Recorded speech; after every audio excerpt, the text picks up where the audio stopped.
Hi everyone, it's me again, Chi from Maison Me Art, and today I'm gonna share with you how I built my little art store on Etsy. Before we get into the steps, let me say this. I'm not a pro, I'm just figuring things out like a lot of you.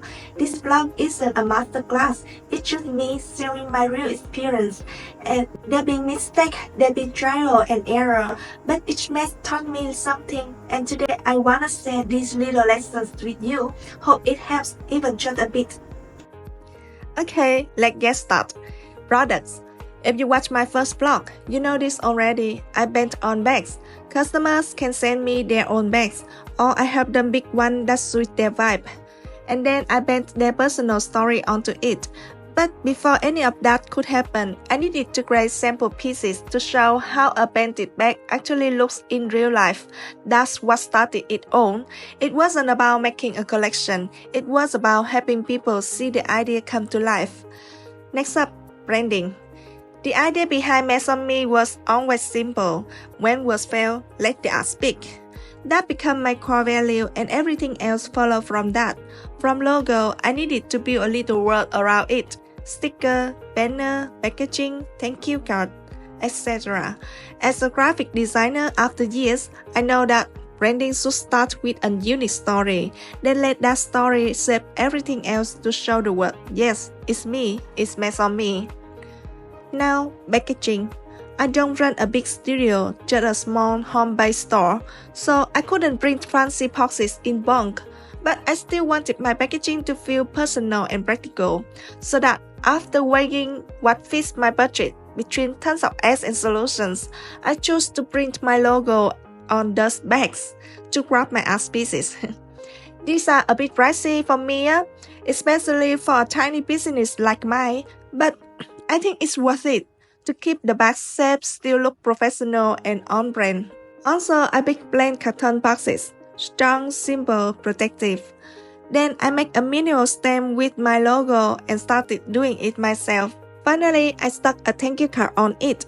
Hopefully, heartfelt words would touch customer hearts. Ta-da! This is final look of my packaging. Honestly, I kinda love it. Then comes shipping. After considering many shipping service companies like FedEx, UPS, etc. with high quality service and also pricey, I chose a local shipping company that I used before to send stuff to my family in the US. They pick things up right at my door, super convenient. Shipping to the US or Europe usually takes around 20 to 35 days. They even help me with a tax code for small business owners like me. Only thing, they don't allow shipping famous branded bags because of strict rules. So I always let customers know upfront, no brand name bags please. For me now, convenience and reliability matter, but the price is more important because I need to add shipping costs to the total price. Of course, I needed photos, but I'm not a pro photographer, so I learned the cool tips on TikTok. Posing tricks, lighting hacks, flashlight magic. But honestly, I just keep it simple. I asked my niece to help. She's tall, cute, and perfect for a little amateur fashion shoot. We took photos that focus on the back, not a perfect setting. My product is already expressive. It doesn't need a stage. I just make sure let my artwork shine and keep the rest simple and true for you guys. Next, opening my Etsy store. There's a ton of tutorials out there on how to open an Etsy seller account, so I'll skip the how-to, but I do want to share my experience from Vietnam. I heard rumors Etsy sometimes suspend Vietnamese account, but I thought, well, I've got real products, original art, nothing to worry about. But then, boom, my store was suspended after just 3 days. I freaked out a bit, but I stayed calm, filled out the appeal form, and the next day I got an email. They said it was an automated error, and after a real person reviewed my case, they reopened my store. So yeah, be patient, be honest, be authentic, and trust the process. Then come the product listing. I choose my best photos, make short and fun videos, and wrote description that tell a story, but also work for SEO. Keyword research is key to making it easy for customers to find my products and matching what people are actually typing when searching. It's a big thank you to ChatGPT for it helped me refine my words so fast.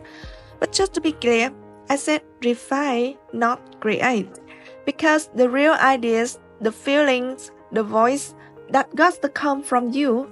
AI can help polish, but your heart is the real brand. Besides, I try to keep a consistent mood and tone in all my listings, even if every painting is different, because together they should all feel like Maison Me.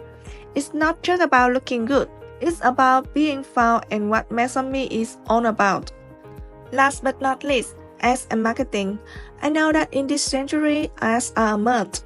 I'm still waiting for Etsy to unlock ads for my store. They do it 15 days after opening. But while I wait, I'm laying the groundwork.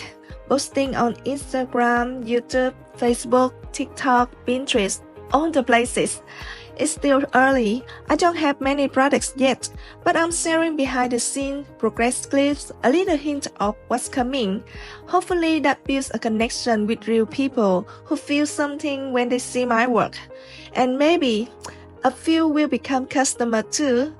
For me, we don't have to be loud, just have to be there and keep showing up. That's how we grow and expand our network. So that's it. How I started my messy little store from scratch. No big team, no fancy setup, just trying every day. There's a quote I love. Success doesn't come from what you do occasionally, it comes from what you do consistently. That's it. I'm not a natural, not a genius, just someone who bends every day, makes mistakes, and learns out loud. So if you're dreaming about your own thing, whatever it is, be honest, be consistent, be you. And maybe, just maybe, we'll get there together. If you like this vlog, hit that like button, subscribe for more story of my paintings, and check out my shop in the link below. And hey, if life get messy, mess on me.